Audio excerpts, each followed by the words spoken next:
all. Thank you very much for joining. I know many of you just hopped in, and so very excited to be here with you and look forward to being able to talk with you for a little bit.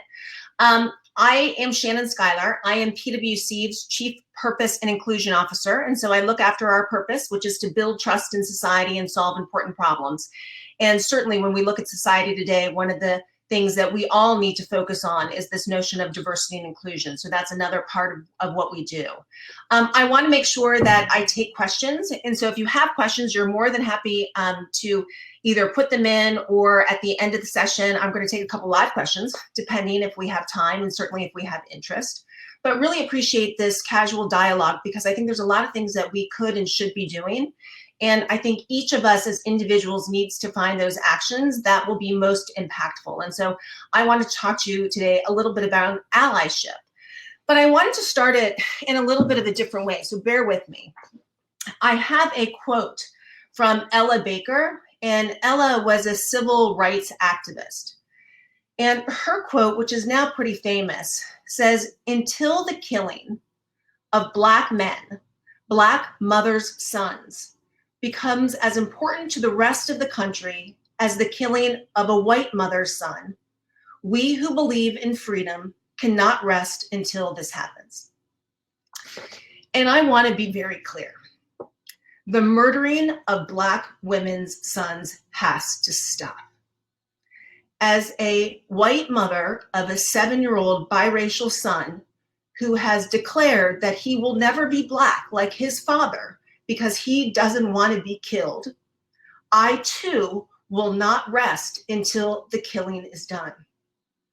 I do believe that it is time for us now to act. And again, we're going to pick different ways in which to act, but we do need to own our role in the systemic racism, and we need to begin to change the narrative and to be able to change the outcomes so that we can uplift those that we have marginalized. So for me, I really want to focus on allyship. I believe that as a white woman, it is truly my responsibility to be able to leverage my power and my privilege to be able to elevate women of color, and to make sure I do that thoughtfully and to make sure that I do it deliberately. Now, I will tell you, my journey around allyship has been a longer one than I would have hoped. I think it first starts with really recognizing some of your own biases and why you think the things that you do. So for many years, I've talked about how I have felt that women have been able to do more, have been afforded with more opportunities, whether it's within the business world, in society, within government, that even though we have not necessarily in all cases broken the glass ceiling, we've come so far and we've done so much, and we should be satisfied that we're going to continue to move forward, but we've gained traction. But to be clear, when I have said that over the years, and now in reflection, I've really focused on white women.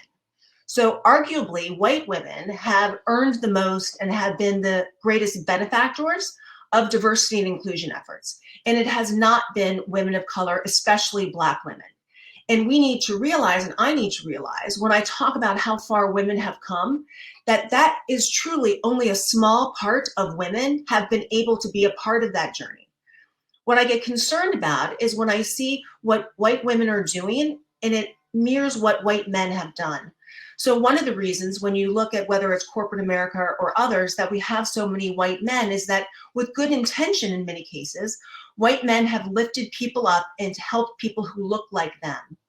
And I worry now that white women, we're doing the same thing.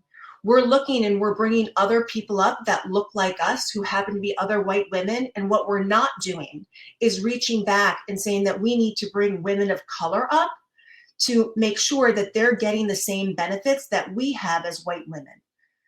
It also has helped me to look and to really reflect at how I mentor. And there's a big difference between mentoring and being an ally. And so I think about the conversations that I've had with some truly amazing up and coming Black women who are superstars within our organization. And I've talked to them over the issues that they've had, difficult situations, both personally and professionally, and been there to kind of coach and to counsel. But what I haven't been doing is actually going back to the root cause of those issues that have even gotten them to want to talk about it. I need to be there to take the barriers down, not just to talk about the barriers, but to make sure that I'm going to the root cause of what is standing in people's way and make sure that I'm using the privilege that I have to be in senior meetings and senior rooms and to give that to somebody else and to make sure that I'm doing that, especially to my Black colleagues. And when we talk about why now, why is this so important now? And gosh, there's so many reasons why it's important now, but there's a couple of different stats that continue to get to me. One is a stat that says there are fewer female CEOs in the Fortune 500 than there are male CEOs in the Fortune 500 with the first name of James, which is just incredibly telling. We also know that as of January of this year, there were no Black and no Hispanic women in the S&P 500 who were CEOs. None. And when you even look within organizations, so not even at the CEO level, it still isn't affording the opportunity for minority women. We find that 59% of minority women have never even met and interacted with somebody within the C-suite of their organizations. So not only are people not getting the chance to run a company, they're not even getting in the room with others who do. And promotions really are just as bad. And so when you look at every 100 men that are promoted to manager at the entry level, 60 Black women are. So corporate America needs to do more, and we need to do more as allies to make sure we're not just having good conversations, but we're forging a path forward. But it's not just corporate America that's biased, it's all of America. And we just have to look over the last several months and what we've seen during COVID-19. And what we have seen to communities of color is disturbing. It's really disgraceful, and frankly, it's dangerous. When you look at what has happened in those communities around education, around healthcare, around workforce, these communities are ones where their children, because of the lack of technology in many cases, are going to have learning loss because they've not been able to get access to their school. These are individuals that are being laid off at higher rates than others. These are communities that are being hospitalized and that are dying. So this isn't just something that is happening in corporate America, it's happening throughout everything that's going on. And even when you think in the last month, there was a change and slowly going down in unemployment for African-American women went up in May. And now 1 in 6 Black women are unemployed. This is something that continues and keeps on happening, and we need to be a part of the solution. Society has not distributed privilege and power equally among groups, and arguably Black women have been hardest hit. We need to make sure that we are standing up and that we're no longer being bystanders, but we're being upstanders. We're breaking down barriers. We're looking at microaggressions and not just addressing those, but going to the root of why they're happening in the first place. We need to make sure that we get to a place where equity and inclusion is all of our roles to play. And in order to do that, we have to stand alongside those who have been marginalized and those that are being oppressed and suppressed in order to make sure that we can elevate them. And this is an action that I truly believe that all of us individually can take. And if we make this step, if we can look at what that means to not have people have to go it alone, and if we can use the white privilege, and if I can use the white female privilege that I have in order to make sure that I give not just voice, but give my role and give the room that I have to somebody else, to a Black woman, that is going to begin to change the culture that we have. And that will be a step to be able to change society. Because I will tell you, until we all recognize the value of life and the value that every single person has to be successful, however they define it, and the need that people have to not run in fear, not ride their bike in fear, not be afraid of whether or not they'll get promoted or not, then we are not a society that truly is capitalizing on the incredible strengths that we have and the diversity that we truly should embrace. So I want you all, as you go through the rest of today and as you go through the rest of your journey around what you're discovering about yourself based upon what's happening and what you know about your friends and your family and the conversations, make sure that you're reflective of what you can do and reflect on the role that you can play and how you're going to make sure that you own this piece of this that is yours and that you take that forward and you really make this a better place to be. So with that, I'm happy to take any questions that are out there, or just happy to hear if this is something that resonates with you and something that you think you can take on.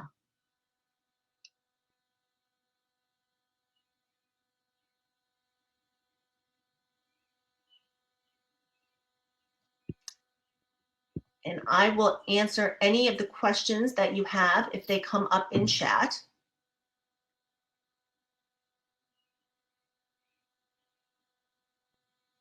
I am not seeing any yet. So Helen, I'm happy to hand it back to you. Oh, we've got one. Oh, we got one. I bet this will warm us up and we'll get a few more. I have some of my own. So, Shannon, how do you encourage others to recognize their privilege? I think you have to be incredibly thoughtful. I mean, we have so much privilege. When I think of the opportunities that I have, I can walk into any room. I don't think about whether or not I can run at night in fear. I don't have to worry about the things that I wear when I go into places, because I've owned that now and I'm comfortable with that. You have to reflect on the things and the opportunities that you have that others don't.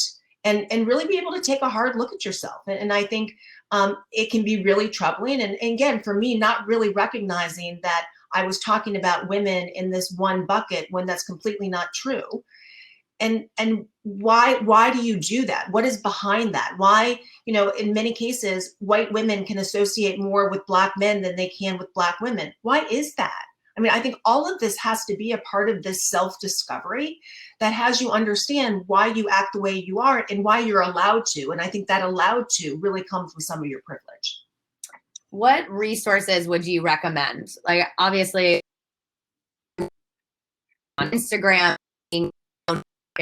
share resources, but it's kind of overwhelming, the amount of resources and recommendations for what books to read and documentaries to watch. Like, what would you suggest if someone was going to take time and space to learn that they do? To your point, I mean, I think that there's a lot of great resources that are out there. I really think having candid conversations with people, both within your network as well as outside of your network, who are different than you, is the best thing. Really sitting down and trying to build those trusted relationships so that you can ask those hard questions. You can ask, what are ways in which you can support something? What do people really need in order to take down the barriers that are there? I mean, you can read about it and you can watch different movies about it. And then I think that's incredibly helpful. I would challenge all of us to have conversations with people that we don't normally have conversations with, as well as to have conversations. And I've done a lot of it with my white colleagues to say, why do we do this? Like, what is in there that makes our immediate reaction be one that is actually not helpful to anyone outside of our white community? And I think those conversations get to the real actions that we need to take. Yeah, definitely. It looks like now we've got people warmed up. Okay. They need help. So first one is, this is one I would love to know too. Do you have any tips for having these conversations with family, especially those in Southern conservative areas? It's interesting. We got a lot of questions internally as we were doing these difficult, candid conversations. And some of our people said, what do I do? My family's racist. And how do I have that conversation? Because it really is building such a strong divide. One of the things that we have seen for some that have helped is to really go back and talk to your family members about the history of racism. Because I think that there's a lot of issue now as people are hearing things and believe this is something that's just happened for the past 3 months or for the past 3 years, and don't understand that the reason why we feel the way we do is back for centuries of why we are the way that we are. And that whole history of racism is incredibly important to understand why so many things were decided, not just on, and our impact today, how we vote, segregation of schools, why the Confederate flag. I mean, I think now what happens is people just gravitate to different symbols instead of realizing the importance of putting them all together and talking about that in a way that really covers the ground necessary versus just saying, I don't understand why someone is so upset over the killing of one person. Well, it's not the murder of one person. It's been the murder of, thousands and thousands over the course of time that happens on a daily basis, that happens so much we don't even reflect on it. And for some, that has been helpful in taking it out of the moment and putting it more into historical context. We have one from Erin O. I'm about to have my first baby. Congrats, Erin, in 2.5 weeks. But I want to make sure to instill some of these values in her from a young age once she is old enough to learn. What do you recommend starting to teach our children, and how do we set that example at home first? You have kids, right? Or a 7-year-old you mentioned? A 7-year-old. Yeah, I mean, I think the most important thing, and so exciting times that you have going forward, is to make sure that your network is diverse. I mean, to make sure that the people that are around you, and whether it's family or friends or schools, whatever it is, that you're actually very early on making sure that your children see people who are different. They're seeing people of different races. They're seeing people with disabilities. They're seeing people, and so they're comfortable in that scenario. They're comfortable feeling that everyone doesn't have to look like their parents and don't have to be afraid of something. And so I think you need to seek out those opportunities.